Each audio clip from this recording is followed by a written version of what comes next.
first and foremost to spend these 10 days of practice is where we've really benefited. Our freshmen, the 3 guys that sat out last year, they're in such a better place now than they're going to be on October 15th. So we've really benefited. I think we've moved in the right direction on both ends of the floor. But once we get to the Bahamas, I think it's the team bonding that'll take place, and I think it'll be really valuable. And obviously, to get the guys out and play 4 games is going to be huge. Yeah, is that more of a reward then, these games, because the heavy lifting has gone on with these 10? Absolutely. And you're going against each other. You're not getting any breaks. And we're trying to play a little faster pace, so I think there's some fatigue that's involved in practice that won't be there in the game. So it'll be interesting for us as a coaching staff to take the film and break it down and just see how much progress we've made from that since our first week of practice. Is it the kids, the new kids, whether it be the freshmen or the guys who are now finally going to get their chance to play, do they get the most out of it, or is it for veteran guys that can kind of fine-tune their game? I think the 4 freshmen and Ethan, Rogge, Grant Gibbs, Will Artino, the 3 guys that sat out last year, I think benefit the most. But certainly for the guys that are returning, Josh, Jahans, Doug, and Antoine that are here that played significant minutes for us last year, it can do nothing but help them. Doug's had a long summer with a lot of basketball, so we're going to have to shut him down a little bit when we get back. But all in all, it's been a great experience to this point, and hopefully it ends with a good trip to the Bahamas. It's going to be different about playing without Echenique.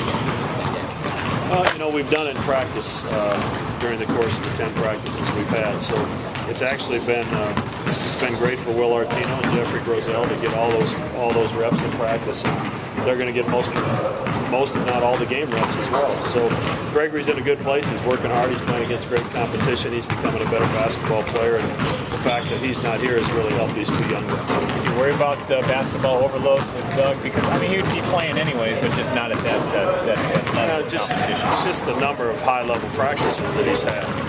He practiced 10 days before they went overseas, and he's got 10 more practices here. So that's essentially with 5 practices a week. That's an extra month that he's been on the practice floor. Then you add to that the 11 games he played over there with the 4 he's going to play here. He's played half the season this summer.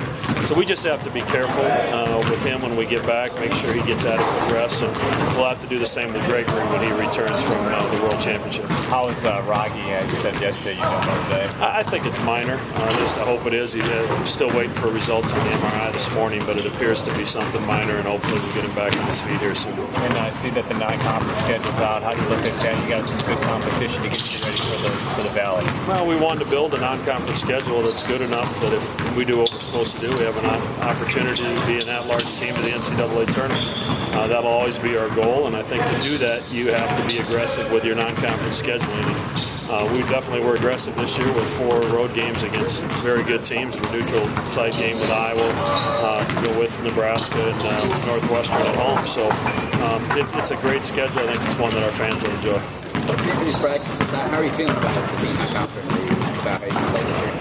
We've made good strides, and I think we've added some good pieces. I think there's been some improvement made with a lot of the returning guys. And it's, when you're preparing to play 4 summer games, you have to get enough in that you're ready for everything, but you're really not fine-tuned in anything.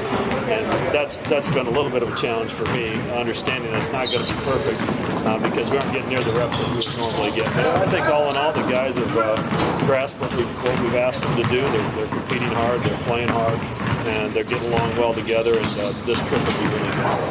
How can you guys progress from the new practice level? Well, it's just the 4 freshmen. They've done a good job, and it's obviously there's some trying times because I believe your head is spinning when you go through your first practices because you think you know everything about basketball, and you come to find out you really don't know anything about basketball. And how hard you have to play for an extended period of time is certainly the biggest adjustment. But they've adjusted to it. They've made good strides, and I know they're looking forward to getting off the practice floor and playing a few games. Thanks, Coach.